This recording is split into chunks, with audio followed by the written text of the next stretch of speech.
எல்லா மாநிலத்திலும் எய்ம்ஸ் வந்துச்சு. நம்ம மாநிலத்தில் மட்டும் எய்ம்ஸ் ஏன் வரல? ஜப்பான் மூலமா வரணும்னு சொன்னாங்கல்ல, அப்படிதான் இது. ஜப்பான் மூலமா லோன் வந்து வாங்கி வரணும்னு சொல்லி 5 வருஷமா அடிக்கல் நாட்டி 5 வருஷத்துக்கு மேல ஆச்சு. இன்னும் வரல. இல்ல, ஆந்திர பிரதேசனுடைய சந்திரபாபு நாயுடு வந்து நம்பி ஏமாற வச்சு, நிதிஷ்குமாரை நம்பி ஏமாற வச்சு 2 பேரையும் சொல்லிய முடிச்சு 2 ஸ்டேட்லயும் பிஜேபியை வளர்த்து அவர்கள் வந்து ஆட்சியை பிடிப்பதுதான் அவங்களுடைய திட்டமொழிய. ஆந்திராவுக்கு செய்வதற்கோ பீகாருக்கு செய்வதற்கோ இவர்கள் வந்து இவர்கள் செய்ய மாட்டார்கள் என்பதற்கு இது ஒரு இப்படி காதை சுத்தி மூக்க தொடர வேலை. என்ன மோடி சொல்றாரோ அதுக்கு அகைன்ஸ்டா தான் அதை செய்வார் அவர்.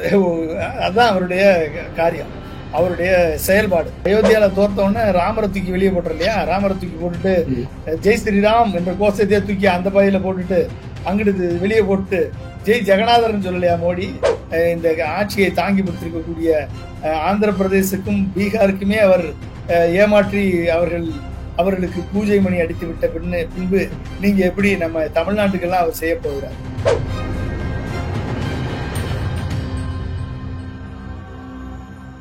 ஆகாயம் வாய்ஸ் நேயர்களுக்கு வணக்கம். இன்றைக்கு நம்மோடு நேர்காணலுக்காக அரசியல் விமர்சகர் டாக்டர் பொன்ராஜ் அவர்கள் நம்மோடு இணைந்திருக்கிறார். அவரோடு பேசலாம். சார் வணக்கம்.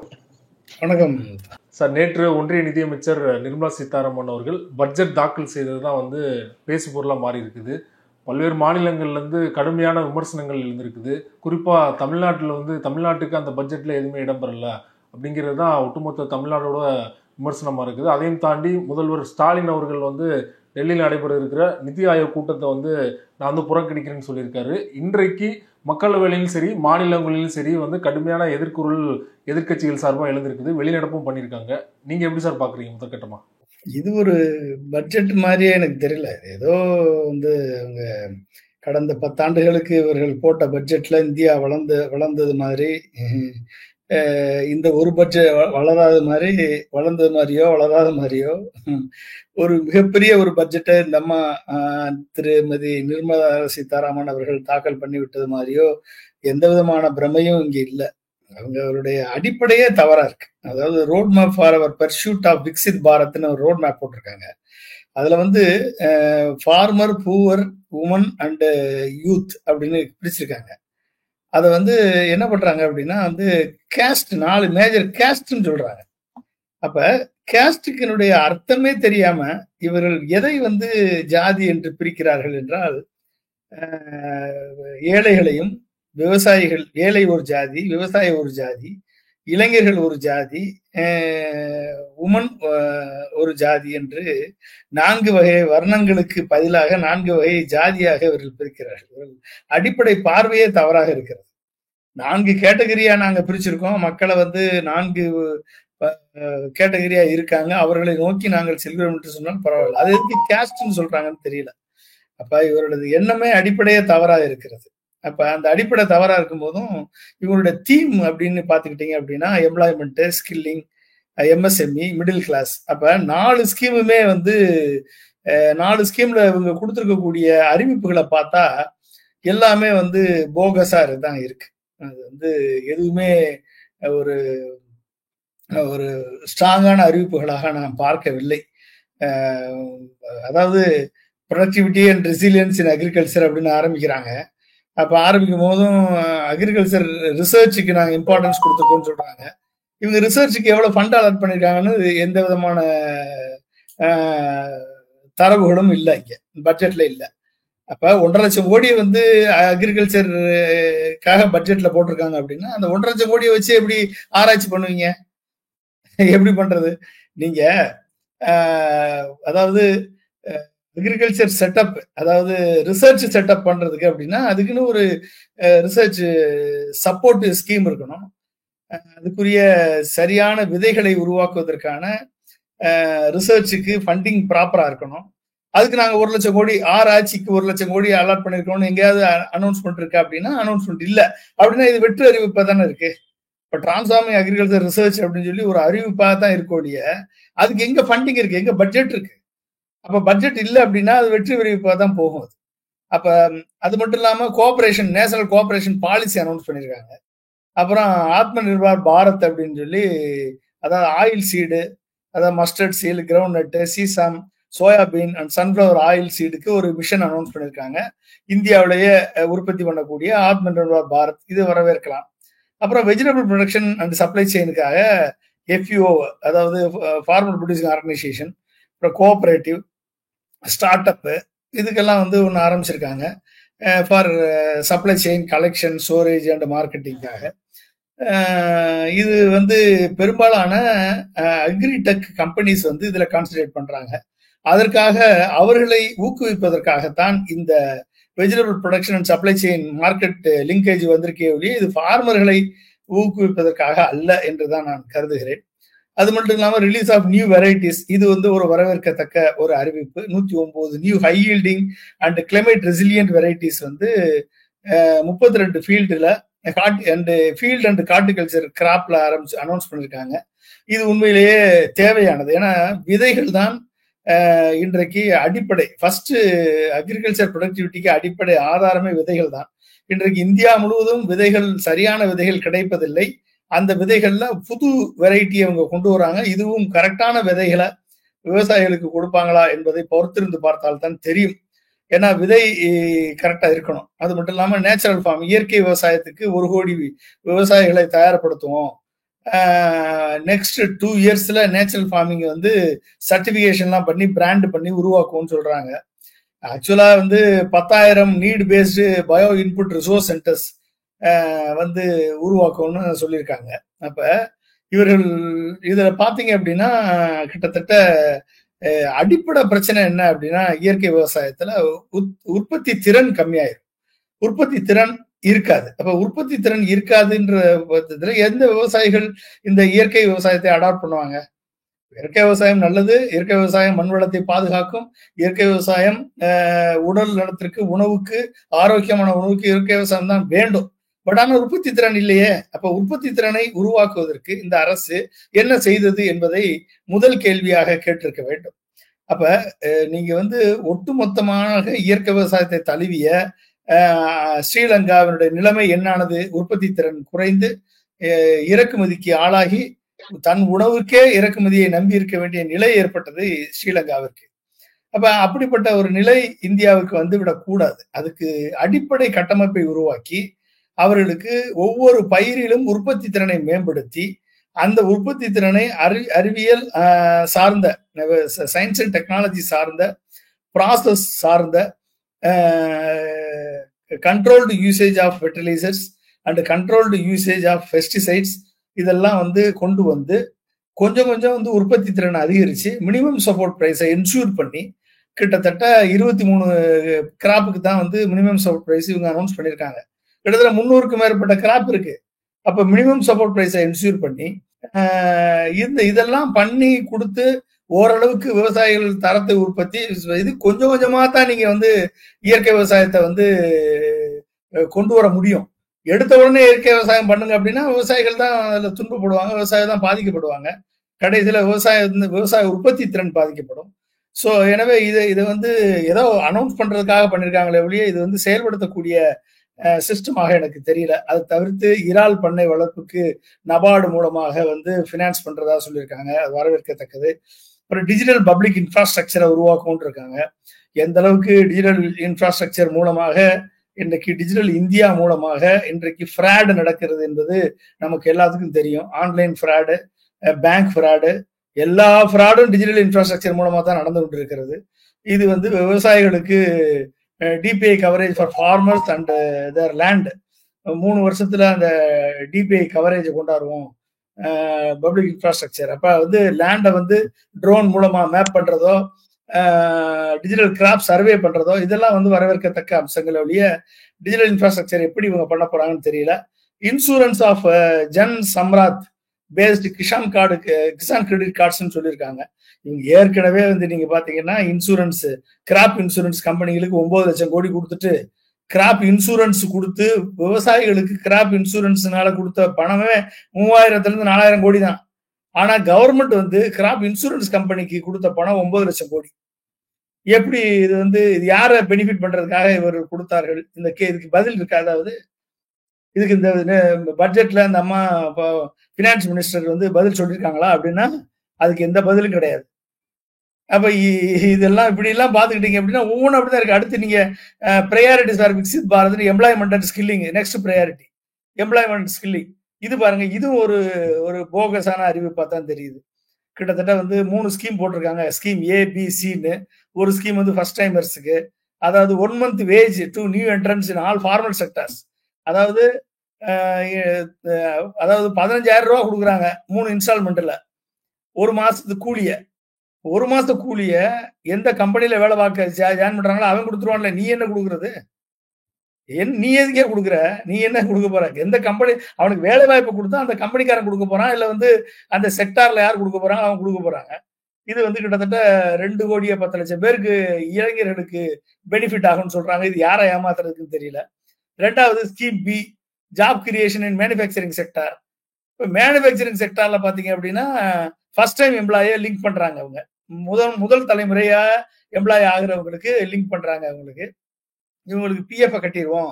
அதாவது ஃபர்ஸ்ட் 4 வருஷத்துக்கு உரிய பிஎஃப் வந்து எம்ப்ளாயி கான்ட்ரிபியூஷனை வந்து எம்ப்ளாயி கான்ட்ரிபியூஷன் வந்து இபிஎஃப்ஓ ஆஃபீஸில் கவர்மெண்ட் கட்டிடும். இது மூலமா 30 லட்சம் பேருக்கு, அப்போ 30 லட்சம் பேருக்கு மேனுஃபேக்சரிங் செக்டார்ல வேலை வாய்ப்பு இருக்கு அப்படின்னு சொல்லி சொல்றாங்க.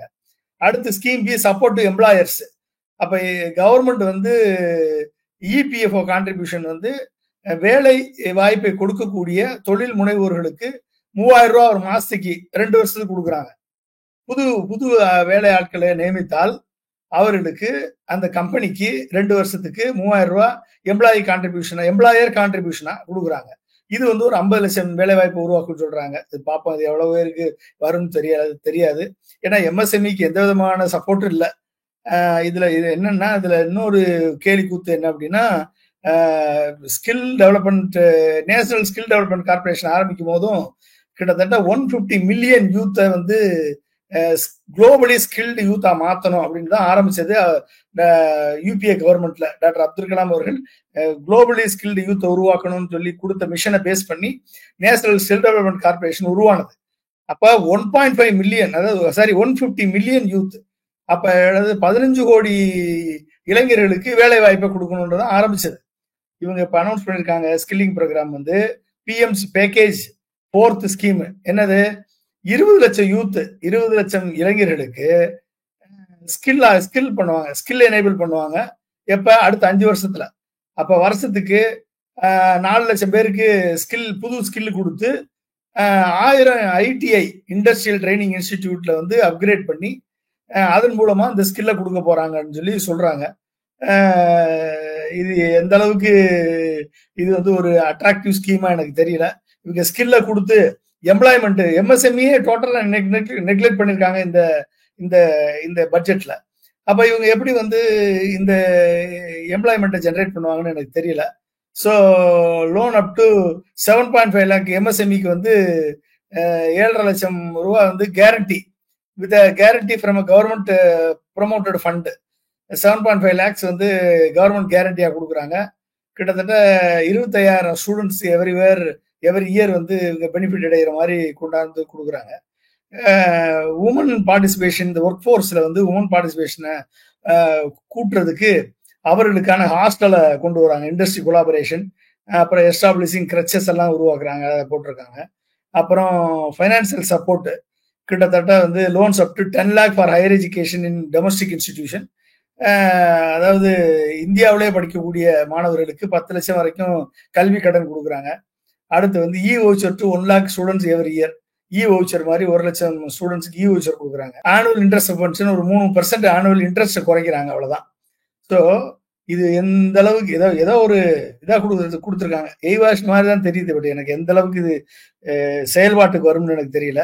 அடுத்து ப்ரையாரிட்டி, 3வது ப்ரையாரிட்டின்னு பாத்தீங்க அப்படின்னா அது வந்து inclusive human resource and development and social ஜஸ்டிஸ்ன்னு போட்டிருக்காங்க.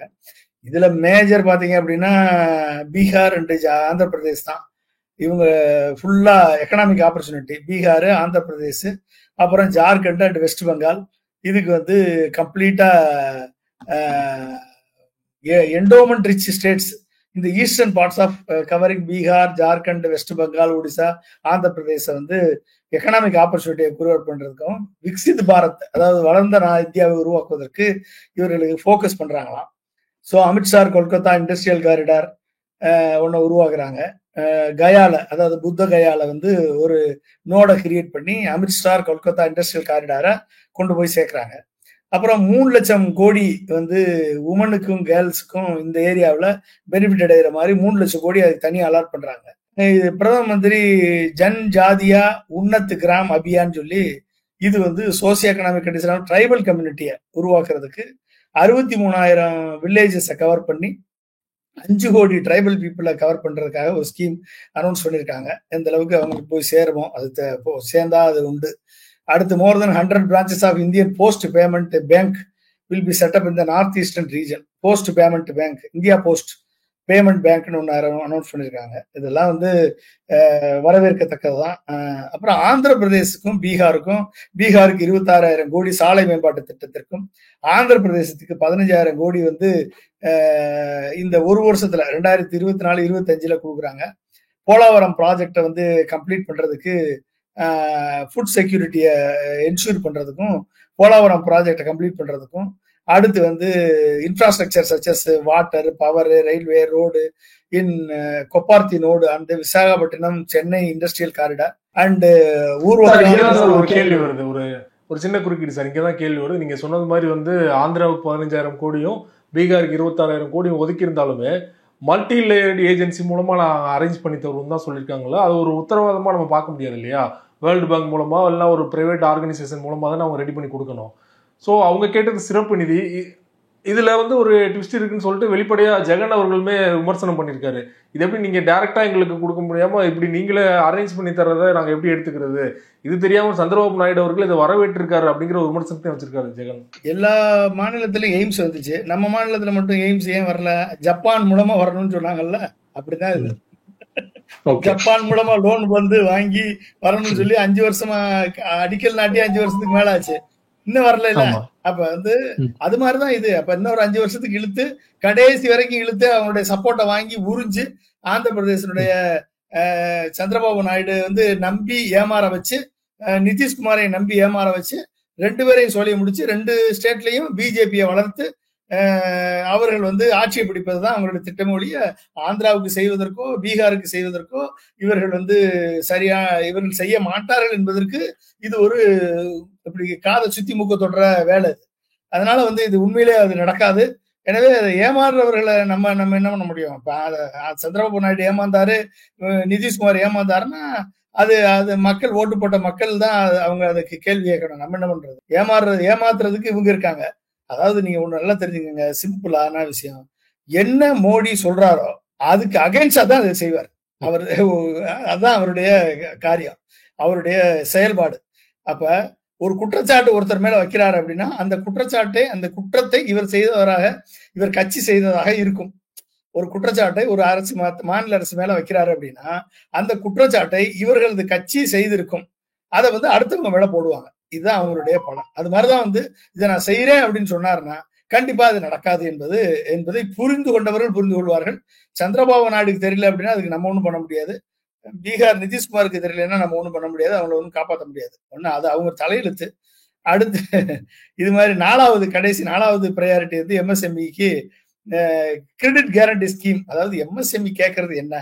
எனக்கு ஒழுங்கா இன்புட் மெட்டீரியல் கொடுங்கன்னு கேட்கறாங்க. இன்புட் மெட்டீரியல் காம்படிட்டிவ் ரேட்ல கொடுங்க, அதுக்கு ரேஷன் ஏற்பாடு பண்ணி கொடுங்க. இது செய்யல மத்திய அரசு. அடுத்து என்ன கேட்கறாங்க? அவங்களுக்கு கிரெடிட் கேரண்டி ஸ்கீம் வந்து ஆல்ரெடி சர்ஃபாசி ஆக்ட்ல இருந்து கொஞ்சம் ரிலாக்ஸ் பண்ணி கொடுங்கன்னு கேட்கறாங்க. இந்த சர்ஃபாசி ஆக்ட் சிதம்பரம் போட்டப்ப இந்த சர்ஃபாசி ஆக்டை ரொம்ப ஸ்ட்ரென்தன் பண்ணி கழுத்தை நெரிச்சு பாதி எம்எஸ்எம்இ க்ளோஸ் பண்ணதான் மோடி அரசு செய்த மிகப்பெரிய வேலை. அப்ப இந்த சர்ஃபாசி ஆக்ட்ல இருந்து என்ன ரிலீஃப் கொடுத்துருக்காங்க? அப்ப ஏற்கனவே எம்எஸ்எம்இல தன் சொத்தை வித்து கடன் வாங்கி தன் நகையை வித்து தன் உறவினர்கள் சொத்தை வித்து லோன் வாங்கி லோன் வந்து 10 கோடி வாங்கியிருக்கான்னு வச்சுக்கோங்க. அவனுடைய சொத்து வந்து 20 கோடிக்கு இருக்கும். ஆனா 20 கோடி சொத்தை முடக்கி இந்த 10 கோடிக்காக ஜப்தி பண்ணி அந்த என்டர்பிரனரை நடுத்தரவு கொண்டு வந்து அவனை வந்து திவாலாக்கி ஒண்ணும் இல்லாம செய்யறதுதான் இந்த பேங்கிங் செக்டார் பண்ணுது. அப்ப இவர்களுக்கு ஈஸ் பண்றதுக்கு ஏதாவது செஞ்சிருக்கா? இல்ல. சரி, காட்டன் மிஷன் ஏதாவது அனௌன்ஸ் பண்ணிருக்கீங்களா? காட்டன் வந்து குறைந்த விலையில சப்ளை பண்றதுக்கு. அயர்ன், ஸ்டீல், அலுமினியம், இந்த இன்புட் மெட்டீரியலுக்கு வந்து ஒரு கண்ட்ரோல்டு ரேட்டை வந்து நீங்க என்ஷூர் பண்ணிருக்கீங்களா? சிமெண்ட் இப்படி ஏதாவது கண்ட்ரோல் ரேட் என்ஷூர் பண்ணிருக்கீங்களா அப்படின்னா ஒண்ணும் கிடையாது. அடுத்து வந்து இந்த கார்பரேட் கம்பெனிஸ் வந்து இண்டஸ்ட்ரீஸ், பப்ளிக் செக்டார் கம்பெனிஸ் வந்து இந்த எம்எஸ்எம்இ செக்டாருக்கு கொடுக்க வேண்டிய பேமெண்ட், பெண்டிங் பேமெண்ட்ஸ் 3 மாசம் கிட்டத்தட்ட 45 நாள் 90 நாள் வந்து பேமெண்ட்டை பெண்டிங் வச்சுக்கிறாங்களே, இதை கிளியர் பண்றதுக்கு உங்களுக்கு ஏதாவது வழி இருக்கா? நீங்க 3 மாசம் லோனை கட்டலைன்னா நீங்க வந்து அந்த கம்பெனியை என்பிஏ வாக்கி அவனை வந்து சர்பாசி ஆக்டை கொண்டு வந்து அந்த எம்எஸ்எம்இ நடுத்தருவில் கொண்டு வந்து அவனை திவாலாக்குறீங்க. ஆனா இண்டஸ்ட்ரி வந்து 3 மாசம் கொடுக்க மாட்டானே பேமெண்ட்டை, கவர்மெண்ட் கொடுக்க மாட்டேதே பேமெண்ட்டை. ட்ரெட் ஸ்கீம்னு கொண்டாந்துருக்கீங்க. எத்தனை பேர் ட்ரெட் ஸ்கீம்ல வந்து நீங்க வந்து பேமெண்ட்டை ஒழுங்கா நீங்க வந்து வாங்கி கொடுத்துருக்கீங்க ட்ரெட் ஸ்கீம்ல? அப்ப என்ன சப்போர்ட் வந்து எம்எஸ்எம்இக்கு நீங்க கொடுத்துருக்கீங்க? ரேஷனிங் கேட்கறாங்க, இது வரைக்கும் ரேஷனிங் கொடுத்தீங்களா? இன்புட் மெட்டீரியல்ஸ் கேட்கறாங்க, கொடுத்துருக்கீங்களா? அப்ப அவர்களுக்கு தேவையான ஒரு காம்படிட்டிவ் என்வரன்மெண்ட்டை கிரியேட் பண்ணி கொடுத்துருக்கீங்களா? அவங்க டெக்னாலஜி அப்கிரேடேஷனுக்கு ஃபண்டு கேட்கறாங்க, ஏதாவது அனௌன்ஸ்மெண்ட் இருக்கு அதுல? ஒண்ணுமே இல்லையே. முத்ரா லோன் சொல்லி கிட்டத்தட்ட 23 லட்சம் கோடியை 8 கோடி பேர் கொடுத்தேன்னு சொன்னீங்க. 10 லட்சம் தான் மேக்சிமம் வந்து தருண் கேட்டகரியில கொடுக்கறதா சொன்னீங்க. இப்ப அதை 20 லட்சமா மாத்திருக்கீங்க. எத்தனை லட்சம் பேருக்கு தருண் கேட்டகரியில நீங்க 10 லட்சம் ரூபாய் கொடுத்துருக்கீங்க loan, Mudra loan for the MSME செக்டாருக்கு? எங்க கணக்கு இருக்கா?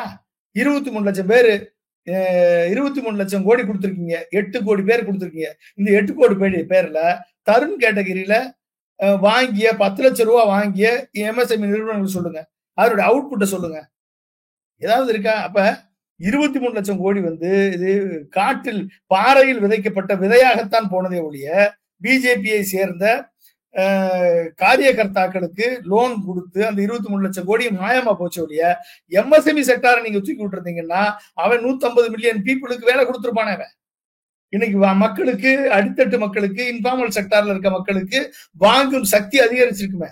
வாங்கும் சக்தி இருந்துச்சுன்னா ப்ரொடக்ஷன், இண்டஸ்ட்ரியல் மேனுஃபேக்சரிங் ப்ரொடக்ஷன் கூடி இருக்குமே. ப்ரொடக்ஷன் கூடுச்சு அப்படின்னா வந்து எக்ஸ்போர்ட் இன்னைக்கு கம்மியா இருக்க நேரத்துல உலக மார்க்கெட் வந்து எக்ஸ்போர்ட்ல வந்து இன்னைக்கு நம்ம அதிகமான எக்ஸ்போர்ட் பண்ண முடியல. பிகாஸ் குளோபல் கிரைசிஸ் நடக்குது, எக்கனாமிக் கிரைசிஸ் நடக்கிறதுனால எக்ஸ்போர்ட் போகல அப்படின்னா லோக்கல் டிமாண்ட் இன்க்ரீஸ் ஆயிருக்குமே. இதுக்கு என்ன நடவடிக்கை எடுத்திருக்காரு இந்த பினான்ஸ் மினிஸ்டர்? சொல்லுங்க பாப்போம். ஒண்ணும் கிடையாது. அப்ப இது என்ன அர்த்தம்னு எனக்கு தெரியல.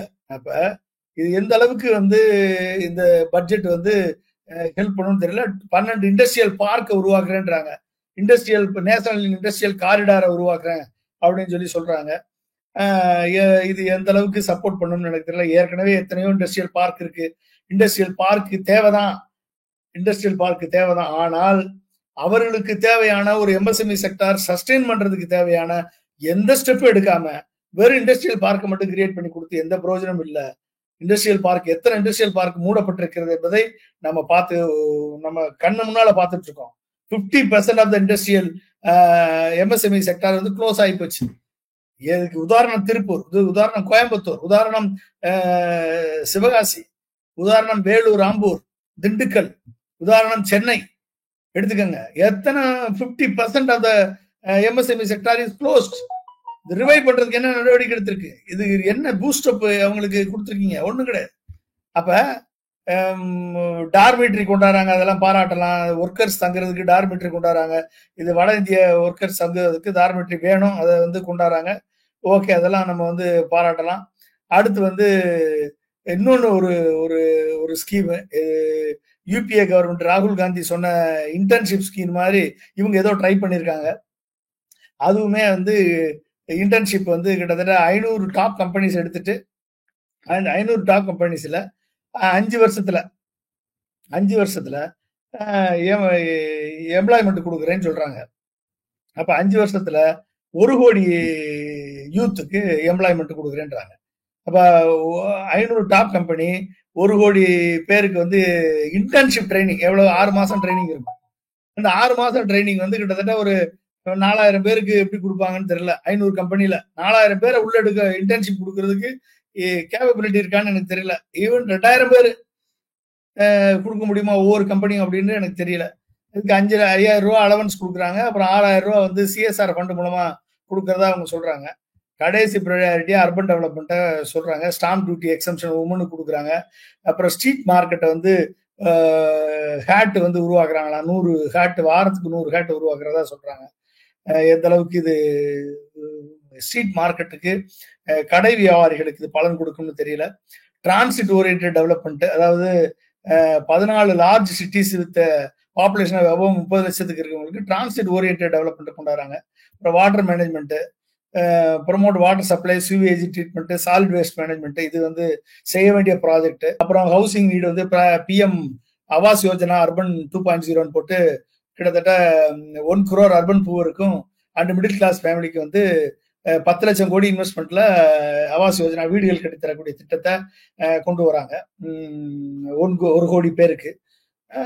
ஸோ இதெல்லாம் வந்து இவங்க கொண்டு வரக்கூடிய ஸ்கீமா இருக்கு. இது மாதிரி எனர்ஜி செக்டார், அப்புறம் வந்து சோலார் எனர்ஜி, அப்புறம் வந்து நியூக்ளியர் எனர்ஜியில வந்து பாரத் ஸ்மால் ரியாக்டர்ன்றாங்க. இது எந்த அளவுக்கு சக்சஸ்ஃபுல்லா வரும்னு தெரியல. பாரத் ஸ்மால் ரியாக்டர்ஸை கொண்டு வர்றதுக்கு R and D Bharat small modular reactor and newer technology for nuclear energy, இது வந்து வந்துச்சுன்னா தோரியம் பேஸ்டு ரியாக்டர் தான் மாடுலர் அண்ட் பாரத் ஸ்மால் ரியாக்டரா வர முடியும். ஆனா அதுல பிரைவேட்டை கொண்டு வர்றது எந்த அளவுக்கு சேஃபா இருக்கும்னு எனக்கு தெரியல. அப்புறம் பம்ப்டு ஸ்டோரேஜ் பாலிசி, இது மாதிரி எக்கச்சக்கமா சொல்றாங்க. அப்புறம் வந்து பிஎம் சூர்யா கர் 1 கோடி வீடுகளுக்கு வந்து ஃப்ரீ எலக்ட்ரிசிட்டி கொடுக்கறதுக்கு, அப்புறம் 300 யூனிட் வரைக்கும் எவரி மந்த் ஃப்ரீயா கொடுக்குறேன்னு சொல்றாங்க. 1.28 crore registration and 14 lakh application இது வரைக்கும் வந்திருக்குன்னு கணக்கு கொடுத்துருக்காங்க. பார்ப்போம், இது வந்தா நல்லது. இது எந்த அளவுக்கு இது சிறப்பாக செயல்பட்டால் இது வரவேற்க வேண்டிய ஒரு விவசாயம் தான். அப்புறம் வந்து இன்ஃப்ராஸ்ட்ரக்சருக்கு இங்கதான் வந்து ரொம்ப 3.4% of the GDP infrastructure development. எவ்வளவு தெரியுமா? 11 லட்சம் கோடி. இது எப்படி நம்புறதுன்னு எனக்கு தெரியல. இருக்குதே 6 மாசம் தான் இருக்கு. 6 மாசம், இங்கிட்டு ஒரு 6 மாசம், அங்கிட்டு ஒரு 2 மாசம், 8 மாசம் தான் இருக்கு. என்ன 11 லட்சம் கோடி. இது வரைக்கும் கடந்த 10 ஆண்டுகள்ல மோடி கவர்மெண்ட் இன்ஃப்ராஸ்ட்ரக்சர் டெவலப்மெண்ட்டுக்கு செலவழிச்ச தொகை எவ்வளவு தெரியுமா? 20 லட்சம் கோடி. வருஷத்துக்கு 2 லட்சம் கோடி தான். இந்த 8 மாசத்துல எப்படி 11 லட்சம் கோடி எங்க இருந்து போட போறாங்க? எப்படி போட போறாங்க? ஜிஎஸ்டில இருந்து வர்ற வருமானத்துல இருந்து போட போறாங்களா, இல்ல வந்து கடன் வாங்க போறாங்களா? இந்த 11 லட்சம் கோடியும் இதுவரைக்கும் 125 லட்சம் கோடி கடன் வாங்கி இந்தியாவை 175 லட்சம் கோடி கடன் உள்ள நாடாக மாத்தி கிட்டத்தட்ட 80% ஆஃப் த ஜிடிபியை வந்து ஜிடிபி வெர்சஸ் டெப்ட் ரேஷியோவை உருவாக்கி இந்தியாவை பொருளாதாரத்தில் நலிவுற்ற நாடாக மாற்றிய நரேந்திர மோடி கவர்மெண்ட் இப்போ ஒரு 11 லட்சம் கோடியை வந்து இன்ஃப்ராஸ்ட்ரக்சர் டெவலப்மெண்ட் சொல்றாங்க. எந்த அளவுக்கு இது நடக்க போகுதுன்னு எனக்கு தெரியல. பார்ப்போம். எல்லாத்தையும் இது எல்லாமே வெற்று அறிவிப்புகளாகத்தான் நான் பார்க்கிறேன். என்னுடைய செயல்படுத்தக்கூடிய அறிவிப்புகளாக, இவர்கள் செயல்படுத்தக்கூடிய திறன் கொண்டவர்களாக நான் பார்க்கவில்லை. கடன் வாங்குறது ஈஸியா வாங்கிடுவாங்களுடைய இதனால் வரக்கூடிய எக்கனாமிக்கல் பெனிஃபிட், இதனால் வரக்கூடிய எக்கனாமிக்கல் அப்லிஃப்ட்மெண்ட் வந்து ஒண்ணுமே இல்லை. ஜிடிபி growth வந்து 1.7 times தான் growth ஆயிருக்கு. இந்த பட்ஜெட்னால ஜிடிபி growth 3 times ஆகுமா அப்படின்றது எந்த விதமான அறிகுறியும் இந்த பட்ஜெட்ல இல்ல. 1.5 lakh crore to states as a long term interest free loans support பண்றதுக்கு இதுல இந்த 11 லட்சம் கோடியில 1.5 லட்சம் கோடியை ஸ்டேட்டுக்கு கொடுக்குறாங்களாம். 1.5 lakh crore வந்து. அப்புறம் வந்து பிஎம்ஜிஎஸ்ஒய்ல வந்து weather connectivity to 25,000 rural habitations உருவாக்குறதுக்கு கொடுக்குறாங்க. அப்புறம் இரிகேஷன், ஃபிளட் மிட்டிகேஷன், இப்படி பல்வேறு ஸ்கீம் சொல்றாங்க. எந்த அளவுக்கு வந்து இவர்கள் வந்து இதை செய்வாங்கன்னு நம்மளுக்கு தெரியல. ஆக்சுவலா அல்டிமேட்டா வந்து இது வந்து இந்த பட்ஜெட் வந்து வரி பட்ஜெட்டாகத்தான் இருக்குது ஒழிய இது வந்து வருமானத்தை பெருக்கக்கூடிய பட்ஜெட்டாகவோ இல்ல வந்து வளர்ச்சிக்கான பட்ஜெட்டாகவோ இல்ல அடுத்த 5 ஆண்டுகளுக்கு விக்சித் பாரத் என்ற விஷன் 2047 நோக்கி செல்வதற்கு போடப்பட்ட முதல் படியாகவோ இந்த பட்ஜெட் இல்லை என்பதுதான் நிதர்சனம், நிச்சயம். Right sir. குறிப்பா வந்து பாஜக ஆளாத மாநிலங்கள் இந்த பட்ஜெட்ல வந்து புறக்கணிக்க முடிஞ்சதை நம்மளால புரிஞ்சுக்க முடியுது. ஊபியை வந்து புறக்கணிச்சிருக்காங்க இல்லையா? ஊபியில வந்து நாடாளுமன்ற தேர்தலில் மக்கள் கொடுத்த தோல்விதான் இந்த ஊபி புறக்கணிப்பு காரணமா?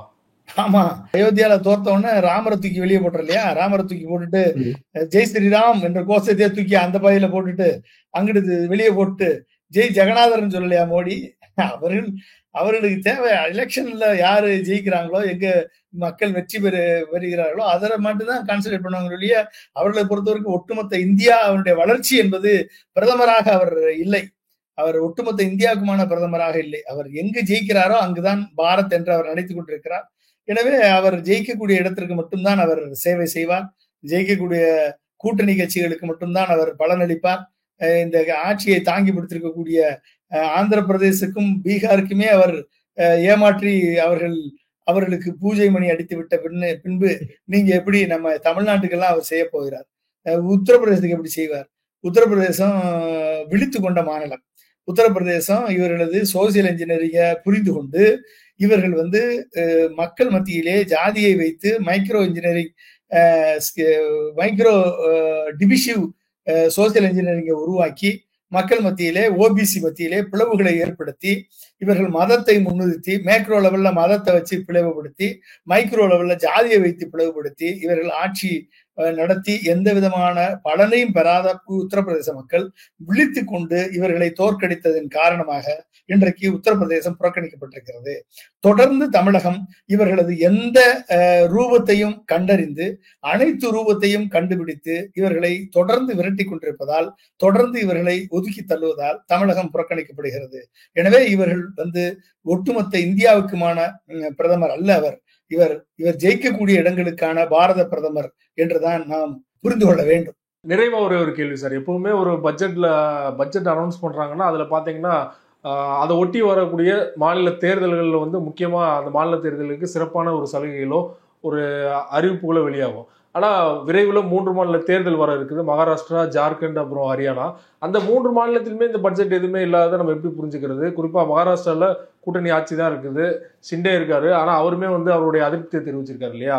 மகாராஷ்டிரா புறக்கணிக்கப்பட்டதை நம்ம எப்படி புரிஞ்சுக்கிறது? 3லையுமே அவங்க ஜெயிக்கிறதுக்கு வாய்ப்பே கிடையாது. மகாராஷ்டிராவில் செய்த தகுதித்தினால சிவசேனா, என்சிபி, காங்கிரஸ் கூட்டணி மிகப்பெரிய வெற்றியை பெறுவதற்கான வாய்ப்பு இருக்கிறது. பிஜேபி புறந்தள்ளப்படும். 2வது ஹரியானா ஆல்ரெடி அவர்கள் தோல்வியின் விளிம்பில் இருக்கிறார்கள். அவர்கள் விரட்டி அடிக்கப்படுவார்கள். ஜார்க்கண்ட்ல ஏற்கனவே அவர்கள் கொதிப்பில் இருக்கிறார்கள். எனவே அங்கும் இவர்கள் தோற்கடிக்கப்படுவார்கள் என்ற உண்மை தெரிந்ததன் காரணமாக இந்த 3 தேர்தலிலும் 3 மாநிலங்களுக்கும் இவர்கள் புறக்கணிப்பை செய்திருக்கிறார்கள் என்பது தெளிவாக தெரிகிறது. இவர்கள் தோற்கக்கூடிய மாநிலங்களுக்கு இவர்கள் எதுவும் செய்ய மாட்டார்கள். இவர்கள் தோற்ற மாநிலங்களுக்கு இவர்கள் எதுவும் செய்ய மாட்டார்கள். இவர்கள் சித்து விளையாட்டை நம்பி ஏமாறக்கூடிய மாநிலங்களுக்கும் இவர்களை நம்பி இவர் செய்வார் என்று நம்பி கூட்டணி கட்சியாக இருக்கக்கூடிய மாநிலங்களுக்கும் இவர் செய்வது போல நடித்து அவர்களை ஏமாற்றுவாரே ஒழிய இவர் செய்ய மாட்டார் என்பதற்கு இது கடந்த 10 ஆண்டுகள் உதாரணம். இனிமேல் வரப்போகிற 5 ஆண்டுகளும் உதாரணமாகத்தான் இருக்கும். எனவே இவரை நம்புவர்களை பாவம் அப்பாவிகள் இல்ல பரிதாபத்துக்குரியவர்கள் என்றுதான் நாம் நினைத்துக் கொள்ள வேண்டும் ஒழிய அந்த மக்கள் உணர்வதற்கு கொஞ்சம் காலம் ஆகும். அவ்வளவுதான். ஒன்றிய பட்ஜெட் தொடர்பாக விரிவா உங்களோட கருத்துக்களை எங்களோட பகிர்ந்து கொண்டீங்க. மிக்க நன்றி சார். மிக்க நன்றி. தேங்க்யூ. வணக்கம்.